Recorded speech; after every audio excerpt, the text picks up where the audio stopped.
what's happening, everybody? In today's tutorial, we're going to be talking about chords, specifically drop 2 voicings and how they work.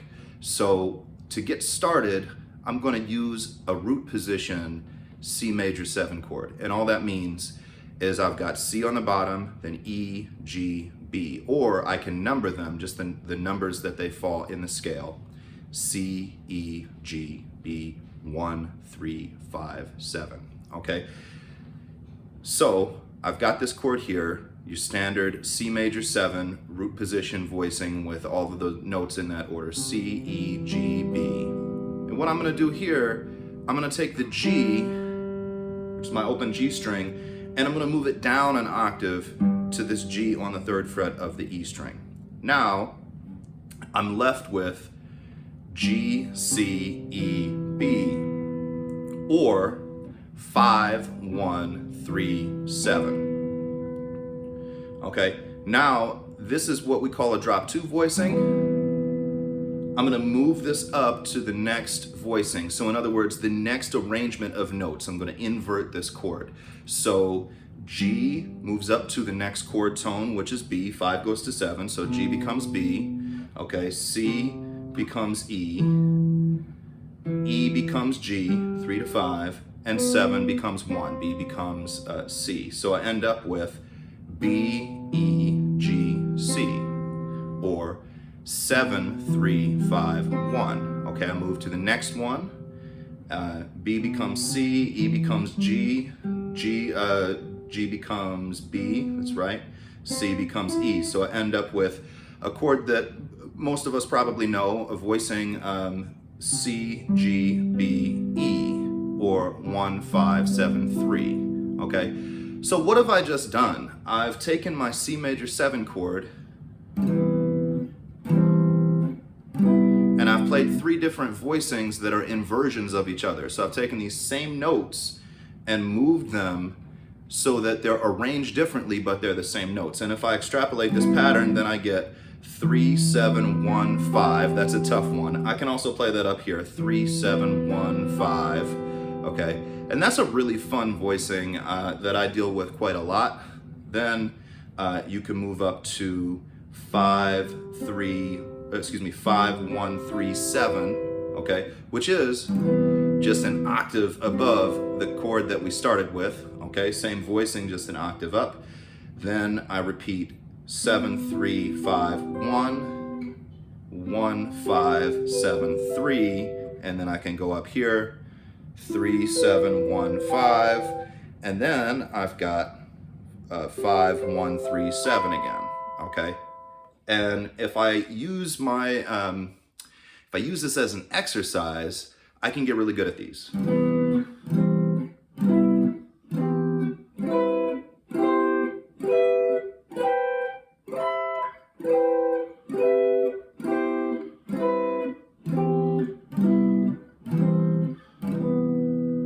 Okay, and then I can move them around the circle of fifths once I'm really comfortable with that, or I can practice them chromatically through the keys. However I want to do that, my next key I would go to F. I practice these by fourths backwards around the circle of fifths. So I have I'm always going to start with my lowest voicing. I have 1, 5, 7, 3. Same thing I played up here for C major 7. I'm going to play down here for F major 7. I've got 1, 5, 7, 3. Then I move up here, they'll look a little different, but I've still got 3, 7, 1, 5. That's a bit of a stretch, but you know, it's a good thing to practice. Then I've got the same one I started up with on C. I've got 5, 1, 3, 7. And then I move up to 7, 3, 5, 1. There it is. Then I've got 1, 5, 7, 3 again. 7, 3, 1, 5, and you get the idea as I keep going here. Where's the next one? Oh, there it is. All right, so what can I do with this? Well, number one, I want to practice this through my my chord qualities. What is a chord quality? Most of you probably know what that is. When I describe a major 7 chord, I'm describing the chord quality, okay? So what I mean is a major triad, 1, 3, 5, with a 7 as it falls in the major scale, what we call a major 7 on top, 1, 3, 5, 7. So I can make that a dominant 7 by just making the 7 a minor 7 or flatting that 7. So I end up with 1, major 3, 5, flat 7.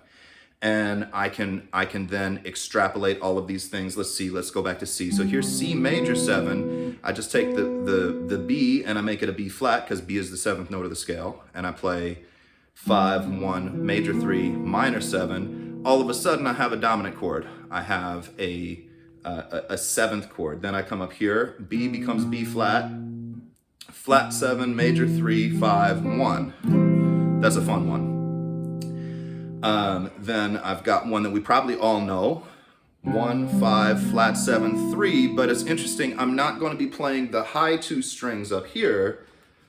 I want to just focus on that drop 2 voicing and that inversion of these other chords. So I end up with this here. I can keep going. I've got 3, flat 7, 1, 5. All right, so there's a voicing. There's the next inversion, next one. This one comes in handy quite a bit.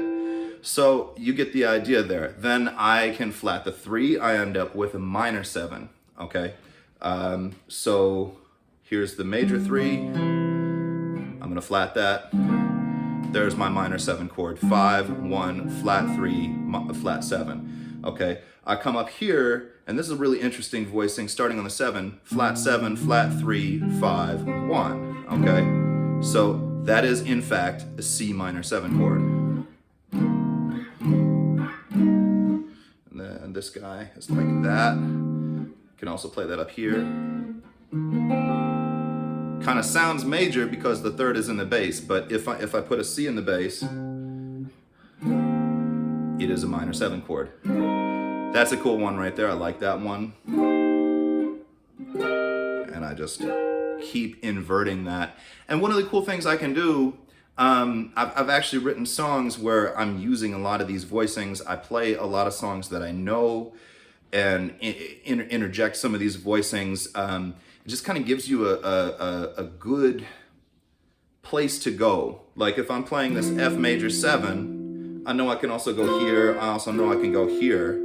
You know, and I've got a track on the record that I released last year called Wasteland, the tune Wish I Hadn't. I actually used some of these voicings, so I play.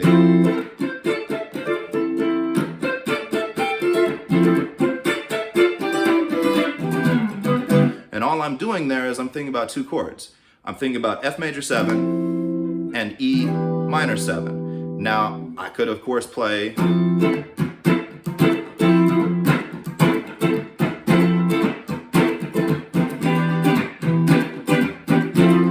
nothing wrong with that. But I wanted to hear some other notes in there, so I decided to play. And I'm seeing all of these other notes as kind of passing notes, notes that I would play in a scale. You know, they were just notes that I wanted to hear, and I wanted that chord underneath it. So if you're trying to play chord melodies, trying to play melody through chords, these voicings come in real handy. So I'm thinking about all of this, all of that was F major 7. Now here's E minor 7. So let's check this out. I start with this voicing here of E minor 7. This is 5, 1, minor 3, minor 7. My notes are B, E, G natural, D natural, okay? And then I go down here to this voicing. I've got minor 3, I've got minor 7, I've got 1, I've got 5. And then I'm familiar with this voicing. This is an easy one, 1, 5, minor 7, minor 3. And then I really like this one here, starting on the 7.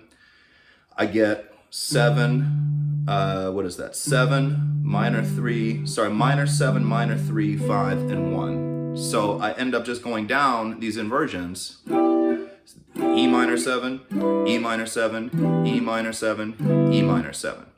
Okay, so this is just one strategy you can take and one way that you can practice these type of inversions, so you're not just, you know, stuck playing roots in the bass all the time. You can kind of end up playing these more like chords And I hope this kind of expanded your horizon, start getting you to think about these chords in a little bit of a different way. I know that definitely helped me, so I thought I would do a tutorial with these type of chord voicings. Again, these are drop 2 voicings that I was using, and I would practice through the keys, and I would practice through the chord qualities. We didn't cover all of them, but you have, in terms of 7th chords, you have major 7, dominant 7, you have minor 7 flat 5, which is also called half diminished, and you've got fully diminished. You could also play your 6th chords using this type of thing. So major 6 would just be a major triad with a 6 on top.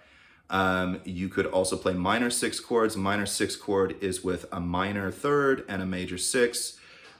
So there are a lot of things you can do. I didn't mention minor with a major 7. That's another one, the quality that will really come in handy. You can extrapolate through this. So there's a lot of different things that you can do, and eventually, if you practice this enough, you'll start playing your chords like they're scales, and chord melodies get easier. And it's not just for jazz application. You can use this in songwriting. You can use this. There are lots and lots of applications for this type of exercise. So again, I hope this helped today, and I will see you next week with another tutorial. Happy playing.